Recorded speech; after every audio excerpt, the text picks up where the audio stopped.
वसुंधरा news, आपल्या हक्काचे news channel. Abhijit पटवा यांची लोक आंदोलन न्यास राळे गणसिद्धीच्या कोल्हापूर जिल्हाध्यक्षपदी निवड। राळे गणसिद्धी येथे ज्येष्ठ समाजसेवक पद्मविभूषण मान्य श्री अण्णा हजारे यांच्या अध्यक्षतेखाली लोक आंदोलन न्यासाच्या महाराष्ट्रातील 25 जिल्ह्यांच्या प्रमुख कार्यकर्त्यांची महत्त्वपूर्ण बैठक संपन्न झाली। या बैठकीत संघटनेच्या उद्दिष्टांवर चर्चा झाली, तसेच पुढील कार्याचा दिशादर्शक आराखडा तयार करण्यात आला।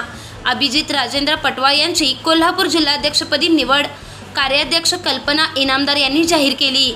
सचिव अशोक सबन, खजिनदार दत्ता आवारी, अन्सार शेख, विकास गाजरे यांच्यासह विविध जिल्ह्यातील मान्यवर यावेळी उपस्थित होते।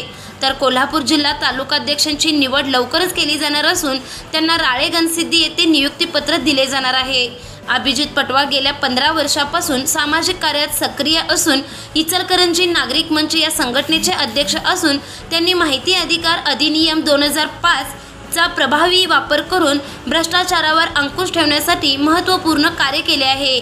या बैठकीत अण्णा हजारे यांनी संघटनेचे महत्त्व आणि सामाजिक दबाव गटाची आवश्यकता यावर सखोल मार्गदर्शन केले। संघटना समाजातील अन्याय, भ्रष्टाचार आणि अपप्रवृत्ती रोखण्यासाठी प्रभावी भूमिका बजावते। प्रभावी संघटना ही लोकशाहीला सक्षम बनवते, तसेच शासकीय व्यवस्थेवर लोकांच्या मागण्यांचा दबाव आणून न्याय व सुव्यवस्था प्रस्थापित करते, असे अण्णांनी स्पष्ट केले। यावेळी अभिजित पटवा यांच्यावर लोक आंदोलन न्यासाची बांधणी आणि जिल्ह्यातील समाजहिताचे प्रश्न प्रभावीपणे मांडण्याची जबाबदारी बरोबरच कोल्हापूर जिल्ह्यात संघटना बांधणीची ही जबाबदारी त्यांच्यावर सोपवण्यात आली आहे। चॅनलला सबस्क्राइब करा आणि परिसरातील ताज्या घडामोडी सर्वात आधी बघण्यासाठी बेल आयकॉनला क्लिक करा।